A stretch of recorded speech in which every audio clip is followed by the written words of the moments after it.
Rapar APMC ખાતે જી રામજી યોજના અંતર્ગત ખેડૂત સંમેલન યોજાયું। આજ રોજ રાપર ખેતીવાડી ઉત્પન્ન બજાર સમિતિ ખાતે જી રામજી યોજનાની સમજણ આપવા માટે રાપરના ધારાસભ્ય વિરેન્દ્રસિંહ જાડેજાની અધ્યક્ષતામાં ખેડૂત સંમેલનનું આયોજન કરવામાં આવ્યું હતું, જેમાં વિકસિત ભારત ગેરંટી ફોર રોજગાર અને આજીવિકા મિશન અંતર્ગત ખેડૂત સંમેલનમાં કેન્દ્ર સરકાર દ્વારા ખેડૂતોને લગતી રોજગારી યોજના લાવવામાં આવી છે। તે યોજના અંતર્ગત રાપર વિધાનસભાનું એક ભવ્ય ખેડૂત સંમેલનનું આયોજન કરવામાં આવ્યું છે। તો આ કાર્યક્રમમાં હિતેશભાઈ ખંડોર, ઉમેશભાઈ સોની, નશાભાઈ દૈયા, રાજભાઈ બારી, જયદીપસિંહ જાડેજા, વિનુભાઈ થાનકી, કિશોર મહેશ્વરી, કૌશિક બગડા, હરિભાઈ રાઠોડ, મેહુલ જોશી, ડાયાલાલ રાઠોડ, મધુભા વાઘેલા, મહેન્દ્રસિંહ વાઘેલા, પ્રદીપસિંહ સોઢા, ભાણજીભાઈ ભ્રાસરિયા,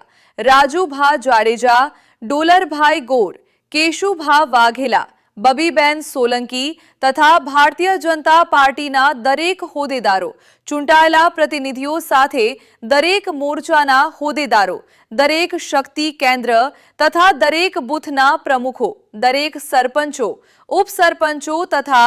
દરેક ગામના ખેડૂતો હાજર રહ્યા હતા।